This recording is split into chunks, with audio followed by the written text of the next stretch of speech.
मेरे जुनू का नतीजा जरूर निकलेगा, इसी सियाह समंदर से नूर निकलेगा।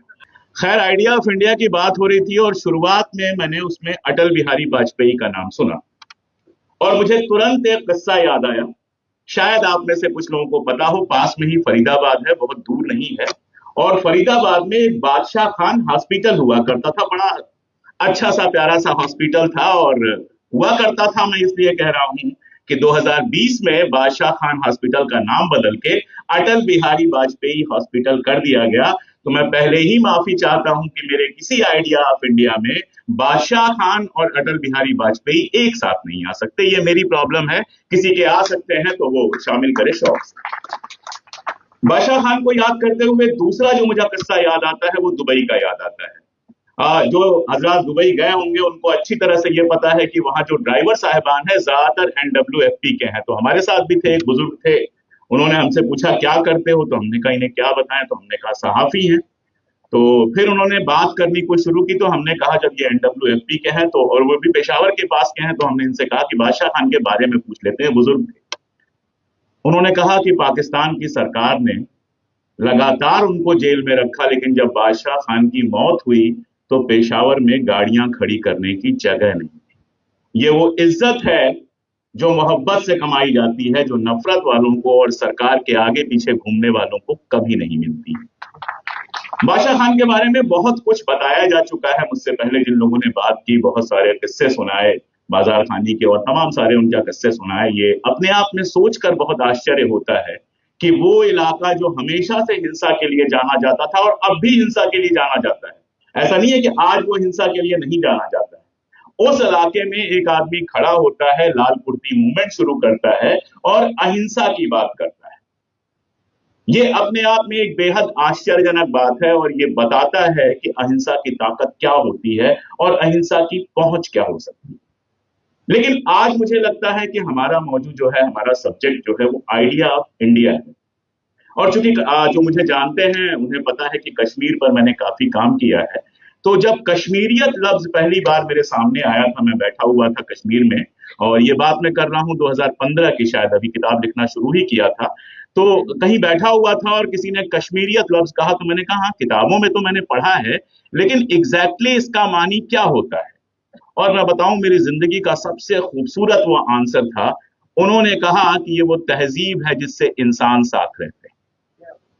बोले एक नॉलेज ये होता है जिससे मुसलमान साथ रहते हैं, एक नॉलेज वो होता है जिससे हिंदू साथ रहते हैं, और एक नॉलेज वो होता है जिससे इंसान साथ रहते हैं, हम उसको कश्मीरियत कहते हैं।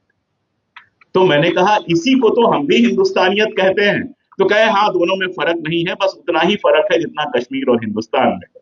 तो ये बात मुझे हमेशा हमेशा के लिए याद रहेगी।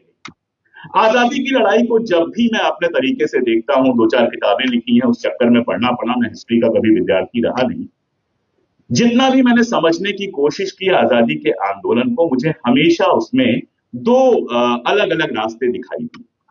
एक रास्ता वो दिखाई दिया जो आजादी की तरफ बढ़ रहा था, जिसको अंग्रेजों से आजादी चाहिए थी, और वो रास्ता अपने जद्दोजहद में वहां तक पहुंचा कि हिंदू और मुसलमान में जब तक एका नहीं होगा तब तक आजादी नहीं मिलेगी। और मैं आपको बताऊं तो शायद आश्चर्य होगा, जो लोग नहीं जानते होंगे, 1916 की बात है। कांग्रेस की कॉन्फ्रेंस होती है लखनऊ में, और उसमें तिलक साहब थे, गांधी अभी नहीं आए थे। तिलक साहब थे, जिनके जो चेले थे वो बाद में हिंदुत्व के बहुत बड़े अलंबरदार हुए। तो तिलक साहब ने मुस्लिम लीग के साथ समझौता किया, और यहां पर मैं आपको बता दूं कि तिलक साहब के जितने मुकदमे लड़े गए थे सब जिन्ना साहब ने लड़े थे। किसी के ऊपर वो भरोसा नहीं करते थे, सारे जिन्ना साहब लड़ते थे। तो 1916 में लखनऊ कॉन्फ्रेंस में तिलक साहब और जिन्ना के बीच में समझौता हुआ, कांग्रेस और मुस्लिम लीग के बीच में समझौता हुआ। तो जाहिर था कि तिलक साहब के चेले नाराज हो गए। उन्होंने कहा आपने ऐसा क्यों किया। तो जो बात उन्होंने की है हुजूर, आज भी याद रखने वाली चीज है। उन्होंने कहा हमारी लड़ाई तिकोना है, एक कोने पे मुसलमान है, एक कोने पे हिंदू है, और लड़ना अंग्रेज से है, तिकोना है, हम कभी नहीं लड़ पाएंगे। अगर अंग्रेजों के साथ लड़ना है तो इस लड़ाई को बिल्कुल आर पार की सीधी लड़ाई बनाना पड़ेगा, और ये तभी मुमकिन है जब हिंदू और मुसलमान एक हो। ये बात तिलक कहते हैं। अब आप कहेंगे कांग्रेस तो ये बात कह रही थी, लेकिन क्या कांग्रेस के अलावा आप किसी और को आजादी की लड़ाई में शामिल नहीं मानते? तब मैं अपनी बात थोड़े अलग तरीके से कहूंगा। जब तक मुस्लिम लीग आजादी की लड़ाई में शामिल थी, तब तक वो तकसीम की डिमांड नहीं कर रही थी।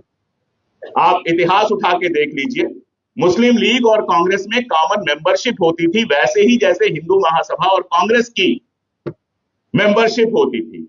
तो जब तक हिंदू महासभा हिंदू राष्ट्र की मांग अभी नहीं कर रही थी, हिंदुत्व की थीरी सावरकर लेकर नहीं आए थे, तब तक वो भी इस तरह के बंटवारे की बात नहीं कह रही थी। दलितों से उसको ज्यादा चिंता थी, और मुस्लिम लीग भी नहीं कह रही थी, कांग्रेस भी नहीं कह रही थी। और एक और धारा, भगत सिंह का नाम लिया गया, जाहिर तौर पे हम सब उनकी इज्जत करते हैं। भगत सिंह एक ऐसी शख्सियत है कि जो उनको जानते हैं वो भी इज्जत करते हैं, और जो नहीं जानते हैं कई बार वो ज्यादा इज्जत करते हैं, गलत तरीके से कर देते हैं, उनको हिंदू आइकन सिख आइकन बना देते हैं, ये एक अलग मामला है। भगत सिंह की धारा जो बंदूक उठाने की बात कर रही थी, वो भी हिंदू मुस्लिम एकता की बात कर रही थी। मैं आपको एक वाकया बताऊं तो यहां ज्यादातर लोगों को भरोसा आज नहीं होगा। लाहौर में हिंदू मुस्लिम एकता के लिए नौजवान भारत सभा ने एक प्रोग्राम किया, और क्या आप सोच सकते हैं कि एक बर्तन में हलाल मीट और झटका मीट पका हुआ अलग अलग एक साथ रखा गया, और वहां लोगों ने उसको साथ में खाया। इस बात पर आज कोई भरोसा नहीं कर सकता, लेकिन मैं ये जानता हूं कि जब एकता की भावना एक सीमा लांघ जाती है तो बहुत सारी चीजें अपने आप टूट जाती हैं। अगर मेरे सीने पर पिस्तौल रख के आप कहेंगे कि वंदे मातरम गाओ, तो हो सकता है मुझे अपना मजहब भी याद आ जाए, हो सकता है कुछ और याद आ जाए, मैं नहीं गाऊंगा। लेकिन अगर आप मोहब्बत से 24 घंटा मेरे पासबान बन के रहेंगे, मेरे दोस्त बन के रहेंगे, मेरे हमनवा बन के रहेंगे, और तब आप वंदे मातरम गाएंगे, तो मैं सुर में सुर मिला लूंगा। मैं ये सोचूंगा भी नहीं कि मेरा मजहब क्या और क्या। और ये मैं अपने अनुभव से कह रहा हूं, अपने दोस्तों के अनुभव से कह रहा हूं, उस हिंदुस्तान के अनुभव से कह रहा हूं जिसमें हम बड़े हुए थे। अगर आप मुझसे कहेंगे, मैं ब्राह्मण हूं, पैदाइशी ब्राह्मण हूं, और अगर आप मुझसे कहेंगे तुम्हें धोती कुर्ता पहनना है, मैं नहीं पहनूंगा। जबरदस्ती कहेंगे धोती कुर्ता पहनना, मैं नहीं पहनूंगा, लेकिन शौकिया मैं पहन लेता हूं, दिक्कत क्या है इसमें? अगर आप मुझसे कहेंगे शेरवानी पहनोगे तभी इस प्रोग्राम में आने दिया जाएगा, तो मैं कहूंगा अपना प्रोग्राम अपने पास रखिए, मैं नहीं आऊंगा। और ऐसे हो सकता है मैं शौकिया शेरवानी पहन के आपके यहां चला जाऊं। तो मोहब्बत में बहुत कुछ ऐसा हो जाता है जिसको नफरत से हासिल नहीं किया जा सकता। तो मैं भगत सिंह की बात कर रहा था। भगत सिंह की धारा भी हिंदू मुस्लिम एकता की बात करती थी, लगातार बात करती थी, और जिस हद पर जाकर बात करती थी वो आज सोच पाना भी मुश्किल है। लेकिन दूसरी धारा जो थी, जिसको आजादी नहीं चाहिए थी, जिसका नाम अंग्रेजों के पेरोल पर लिखा हुआ था, जो अंग्रेजों के साथ बांटो और राज करो की नीति के साथ चल रही थी, उसने कभी आजादी की लड़ाई में हिस्सा नहीं लिया। मुस्लिम लीग को जब पाकिस्तान चाहिए था तो आजादी उसके लिए बड़ी बात नहीं रह गई। हिंदू महासभा में जब सावरकर आ जाते हैं और हिंदुत्व की थ्योरी देते हैं और हिंदू राष्ट्र की बात करते हैं और मुसलमानों को सेकंड ग्रेड सिटीजन बनाने की बात करते हैं, तो उनको आजादी नहीं चाहिए थी। उनको माफी मिल चुकी थी, और माफी के बाद बस ये सेटिंग करनी थी कि देश दो टुकड़ों में बंट जाए, और जो हिंदू वाला भारत हो उसमें किसी न किसी तरह से हमें पांव रखने को मिल जाए। उन्हें आजादी की लड़ाई नहीं लड़नी थी। तो जो लोग आजादी की लड़ाई नहीं लड़ना चाहते थे, उनका एक आइडिया ऑफ इंडिया था, और जो लोग आजादी की लड़ाई लड़ रहे थे, उनका एक आइडिया ऑफ इंडिया था। बहुत लंबी बात नहीं करूंगा, लेकिन मतभेद की बात की जाती है कि भगत सिंह और गांधी में मतभेद था, मौलाना आजाद और नेहरू में मतभेद था। मैं हमेशा एक बात कहता हूं कि जो पढ़े लिखे होंगे उनके बीच में मतभेद होगा। डॉक्टर साहब हिस्टोरियन हैं, रुचिका हिस्टोरियन है, अगर हम तीन एक साथ कहीं बैठेंगे, मैं हिस्ट्री थोड़ा बहुत लिखता पढ़ता हूं, तो रुचिका कहेंगे कि ये वाली बात सही है, मैं कहूंगा नहीं मैंने ये पढ़ा था, डॉक्टर साहब कहेंगे आप दोनों ने सही पढ़ा था, ये वाला सही है।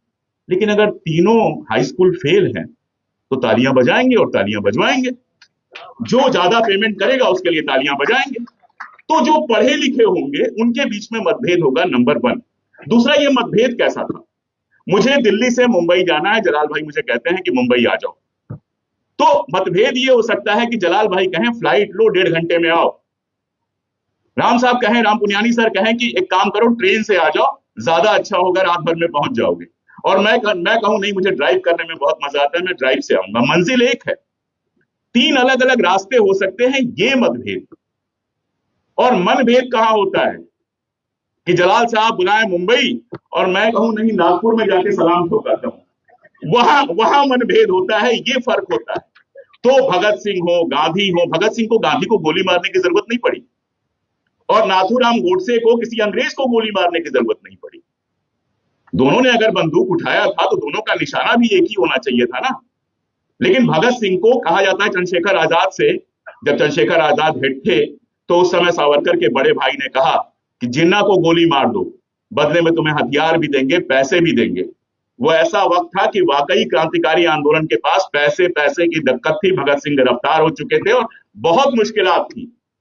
लेकिन चंद्रशेखर आजाद ने कहा कि हम क्रांतिकारी हैं, हम ठेके पे हत्याएं नहीं करते, हम हत्यारे नहीं हैं।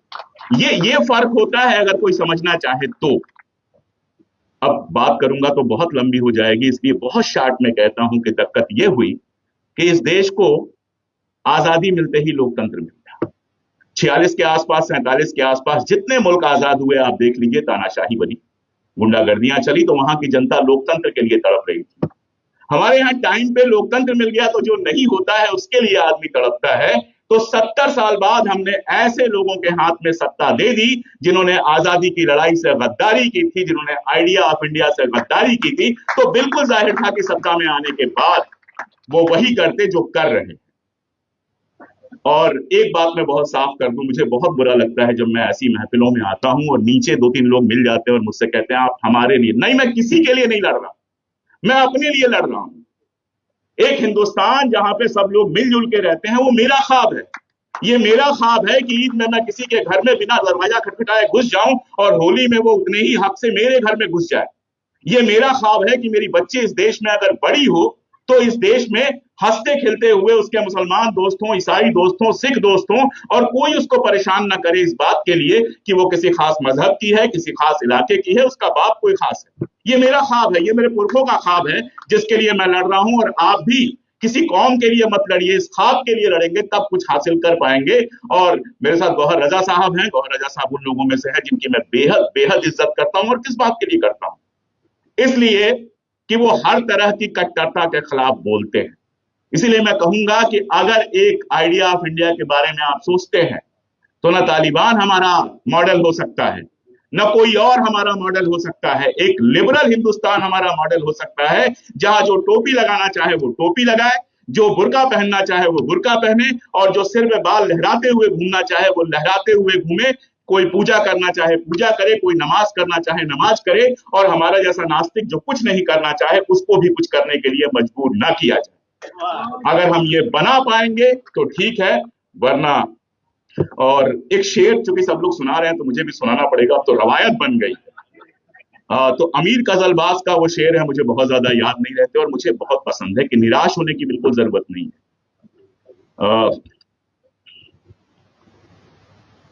क्या मैं भूल गया? इसी स्याह समंदर से नूर निकलेगा। मैं भूल गया, किसी और को याद आए तो सुना दे, ये याददाश्त रह गई। चलिए, बहुत शुक्रिया। मेरे जुनू का नतीजा जरूर निकलेगा, इसी स्याह समंदर से नूर निकलेगा। बहुत शुक्रिया।